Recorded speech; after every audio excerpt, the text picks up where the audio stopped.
Glenn. Hey, man. How are you? I'm good, Dan. Welcome to Volume Dealer. Thank you so much for having me. It's an absolute pleasure and an honour. Cool. That was great. Oh, cheers. It was blowing out the cobwebs. Really? It's been a little while since we last played, so it's the first time for the year, even though it's still early. But we've been stoked with how the last year's gone, and we're really stoked to see. You had a big year last year, didn't you? We had a massive one, man. Yep. Yeah, just taking a breather, I think, at the moment. for a brief period, but yeah, not for long. No, not for long. No, you can't let old dogs lie, can you? It's age-old saying, got to keep going, or else you're not going to get up and go ever again. Especially the older you get. We're not young bucks anymore, are we?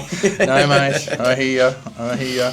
So tell me a little bit about how you guys came about, because this is kind of an interesting little sort of setup here. Just sort of let me know how you guys all kind of met and how you came together. Yeah, man, it's actually funny because Matt has pretty much been the clinchpin of the band. He was the one that wanted a rock band, set everything up, and none of the rest of us knew each other prior to this band forming. But Matt did. He knew Dave from other bands, Ben from other bands, and myself from other bands. So we've all known Matt for many, many years. Me personally, I was in a band with him when I was about 17. Wow. So it's cool. Yeah, it's been a long time. I was just my solo band. Don't look it up. It's fucking terrible. Knowing that Matt was looking for rock artists to play in a rock band, and him predominantly coming from a metal, death metal. Death metal. And I already knew the chops that he had on him, and as far as I'm concerned, he's one of the best guitarists in Australia. He's fucking phenomenal. Yeah. So having known that he's going to be looking for some people, I put my hand up and said, "Hey, man, interested in trying out?" And had a first rehearsal. Dave, I bumped into Dave years and years ago, probably when I was about 16 or 15. When we played Battle of the Bands at McDonald's in Baronia. McDonald's? Yeah. What do you mean? In the car park? In the car park. Wow. Yeah. Cool. Yes, that was interesting. Did you win? We won, yes. Yeah, Dave. Fucking suck, Dave. No, it was great. It was really good. We had So obviously we've known each other ish, but not really. Ben I've known because he was in Still Affliction with Matt, and I remember doing lights for one of their music videos at the Tote years ago. Yep. So I met him once. So getting together and forming years and years later in our 40s, it's almost like your final try, really. And two albums in, we've written a third, and big things coming. Unreal. That's awesome. So I have to disclose that me and my brother both played in a band with Benno we grew up with Benno. Yeah, man, school. Yeah, and played in a band with him for 10 years. So. It's insane, isn't it? Yeah, it is. Small world, man. It's great to see him, actually. We don't see that much of Benno. He's still living down in Bairnsdale and stuff, so yeah. Has he changed? Nah. Hasn't changed. And just brought us a pretty wild present, which was an old Poison t-shirt of mine. From how long ago? From 91, 92, year 7. It's got my name stitched into the back of it. So it's actually unbelievable because I saw the t-shirt before, and you look at those t-shirts and they look like how they pretend to make retro old school t-shirts and they sell them off fucking Kmart, right? Yep. But it's an actual retro, old school shirt, yeah. Which is faded. I'm looking at it going, geez, I must have worn that a lot back in the day. But the print is still pretty good for an old shirt. But you know what, the fades, people use it as an effect these days. They do. So, there's actual faded shirts that you can buy to print on. Yes, absolutely. You know all about that. I do indeed.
Your upbringing, how did you, when, how, what was like the catalyst for you to want to sort of start playing music?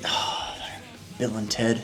Bill and Ted. Bill and Ted, Wow. man. Yeah, it was, a lot of people went Wayne's World, but no, Bill and Ted, man. And look, to be honest, I had a couple of cousins that were, 4 or 5 years older than me, 6 years older than me. Yeah. And growing up and all Christmases and all the family get-togethers, they were both in a band together because they were like similar in age and in like grunge days in the early 90s and stuff. And I idolised that, and they were very similar to the whole vibe of Wild Stallions. And Yep. so that I guess that's kind of where the love cool, came man. from, which is where I guess it all started for me. Yep. Unfortunately, it wasn't dingy rock and roll vibes. It was literally just blockbuster movies as a kid. Instead of growing up watching Bluey, I'm growing up watching things like Bill and Ted and Yep. horror movies when I was trying to jump out of the window of my old house in Seaford, where I used to live on the peninsula, and go to my friend's house and watch Friday the 13th and all the old classics, and at the same time we'd be watching those sort of rock and metal shows like Spinal Tap as well. And, Excellent. yeah. Of course. So that's where sort of the catalyst was. And when did you start your first band? You have a band in high school? At band in high school, that was the Battle of the Bands thing at Yep. Macca's, which was kind of half covers, half originals. Yep. What covers were you playing? That was very much commercial rock at the time. So your Grinspoons, your Silverchairs, all that stuff. So So what era are we talking at this point? that would have been 98, Yep. I think, 98, 99. Because I know I'm a little bit younger than the rest of the band and you guys. Because I'm 41, so I think you guys have got a few years on me. Yeah. But we're all about 45, 46. yeah, that's it. 47. So I guess that era was a little bit different to the rest of the guys. The rest of the guys grew up on things like Pantera, and I just missed the train with Pantera. Yep. But I was more a Metallica fan, and never really got too much into AC/DC, but I love the sound of it. I guess I love my retro 70s rock vibes. Excellent.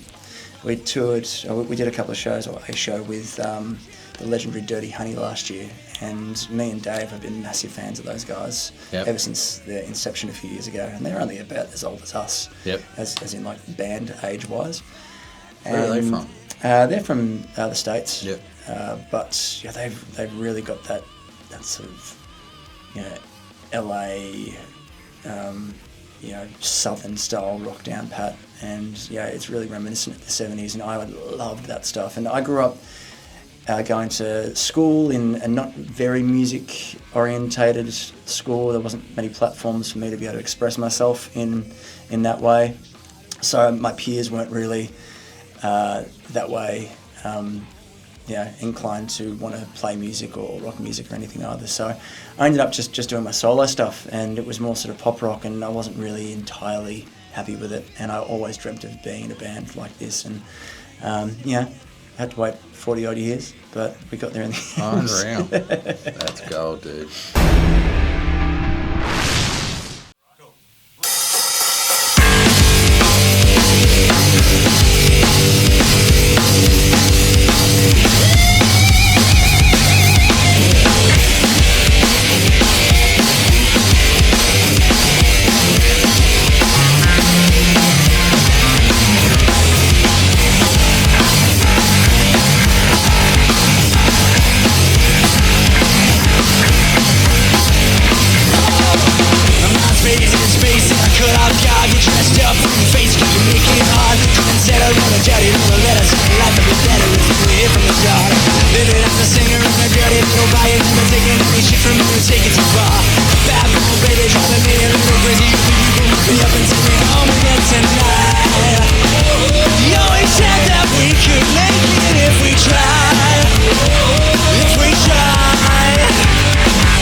guys are about to go on tour with Winger. Speaking of Bill and Ted, Yeah.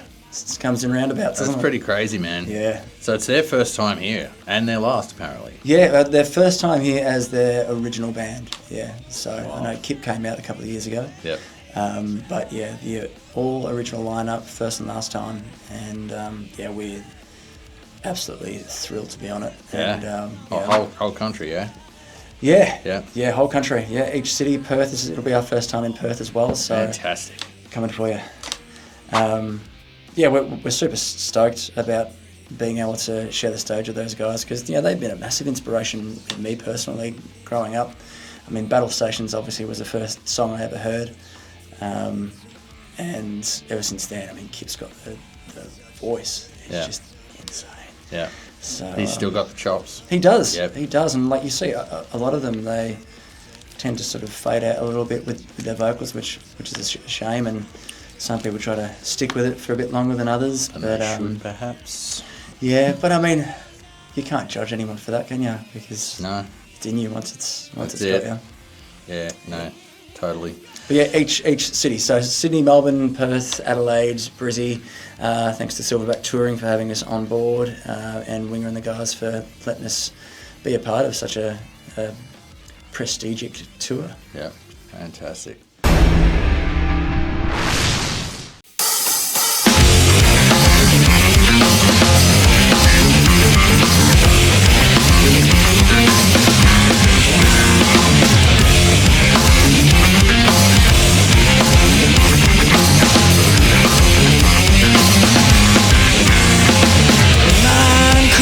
Accounting for nothing, tribute to all that we had.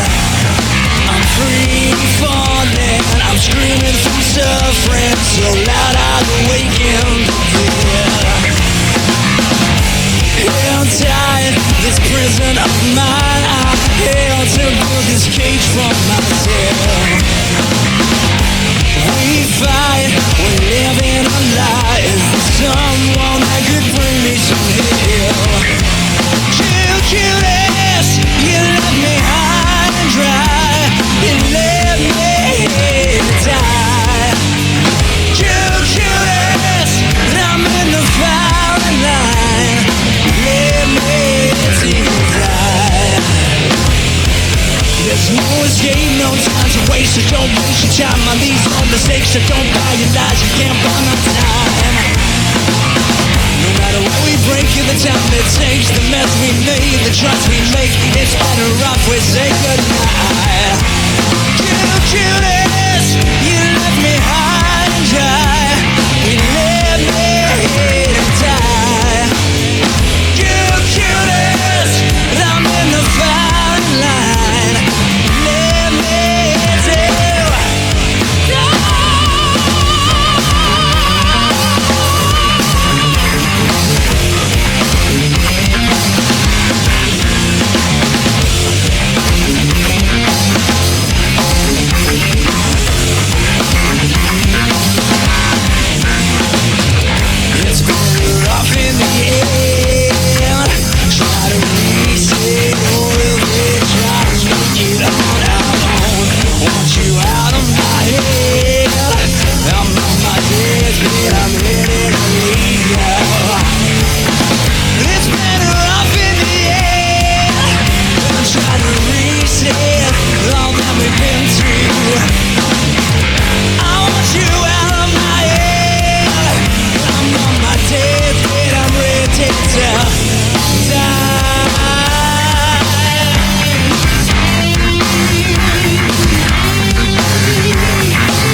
what's your what's your take on the scene at the moment, the rock scene? Because I'm looking at it, I think it's fantastic. I think there's some really, really good rock bands in Australia at the moment. Yeah, ebbs and flows. I think at the moment it's like it's definitely has its ups, and you're like, oh, there's coming to be a bit of resurgent, and then it sort of peters out a little bit, and then it comes back. I think we're on a little bit of a resurgence again. Yep. Seeing a lot of female-fronted bands these days as well, which is really good. So a lot of bands really coming up from the bottom, especially here in Melbourne. Seeing a lot of awesome rock. We were talking about it off air before. Yeah. How the music that we generally listen to is local music, because that's what we sort of deal with. I mean, I know that you do this platform Volume Dealer, and I'm in PR outside of Shotgun as well. So it's great because we get that opportunity to purposely go out and listen to new music, and it's great. And what do you think of the support in the actual industry itself for Australian bands? I reckon what you're doing is amazing, and I reckon having more people like you on board would be fantastic. Yep. There's in like the radio scene, it's sort of one door closes, the other door opens, and it usually happens at the start of each year when there's a lot of shifting around of music directors and presenters and everything. Yep. So you might find that Triple M, for instance, has gone down a more of a gold sort of playlist, so they'll be directly competing with Gold FM instead of Triple M, instead of being the traditional Triple M. But they'll also have platforms like Hard and Heavy and the homegrown platform, which is really good. Yeah. Rebel Network, and there's a whole bunch of rock and metal platforms that are still accessible here in Australia. The good thing is in Australia compared to America is that there's no payola, so it's not going out to the car park and meeting the music director and handing him it's handing him like a $50,000 to play a track. It's based on the merit of the song, which is really good. Well, that's good. Yeah, it is really good. And we can play on stories a lot as well. People like a good story. Yeah. But as far as everything else is concerned, I mean, the music industry is a completely different machine now than what it used to be. Right. With your streamings and the more accessibleness to being able to write and to record. It's not $50,000 for an album anymore. Like you can do it yourself if you're savvy enough. If you've got the time. Yep. Things as easy as just recording 0 to little compression guitars and bass at home, and then going to the studio for 2 days and just reamping it. Yep. And it just takes 2 days instead of paying for 2 weeks. Yep. So speaking of that, you've got a new album. Well, it's not that new. Not new anymore. No, but it was released mid last year. I can't believe it's been over 6 months already, 8 months now. Yeah. It was great, man. We toured Japan. We toured with Mammal and did our own shows and a couple of headline shows as well, and hit the ARIA charts. So being in an ARIA top 30 as an independent rock artist and classified as legacy rock these days, it's actually quite impressive. So I think when you're talking about how well the industry is going, things like that, I think really puts a firecracker up your ass a bit and makes you want to continue on. But speaking of continuing on, we've written our third album, and we're just nutting out the performance values of each song, and then we'll be getting into the studio probably mid-year, just after the national tour with Winger. And there's some big things brewing for 2026 that we've already got locked in that I can't say yet, but it is going to be epic. Awesome. Yeah. Fuck yeah, dude.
we're going to do some merch with you guys, as we do with every band. Yeah, absolute legend, man. Thank you so much. My pleasure. So I'm going to flash up on the screen the designs and the different styles of shirts that we have on offer for people.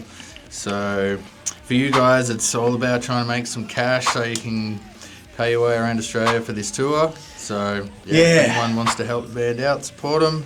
Oh, please. Yes, it would be absolutely amazing. I'd go towards our beer fund when we get to the beer fund stage. As you know, man, touring can be a pricey expedition. Oh, especially in this country. Yeah, in this country. You're not talking small distances here, are you? No, that's it. And as a support act as well. I mean, if you're relatively well known, you can at least break even or make a bit of cash. So it's all about sort of trying to get as much exposure as possible before we can do that ourselves. So merch is very much appreciated, mate, and you do an amazing job at merch, and even your logo.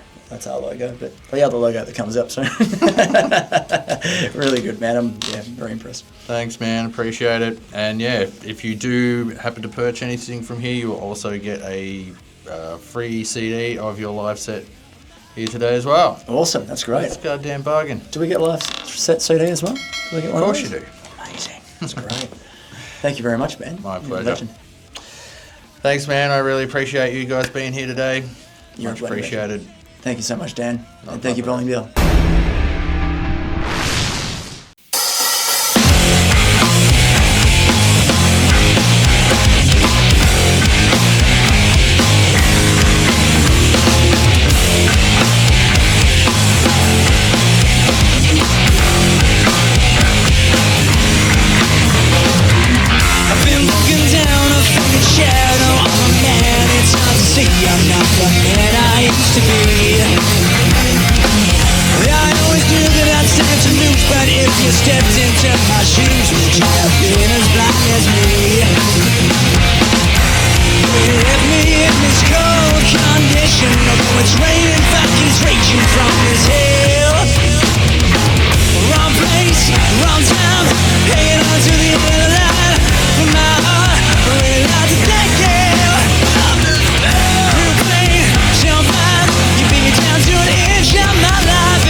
You're glad to see the back of me.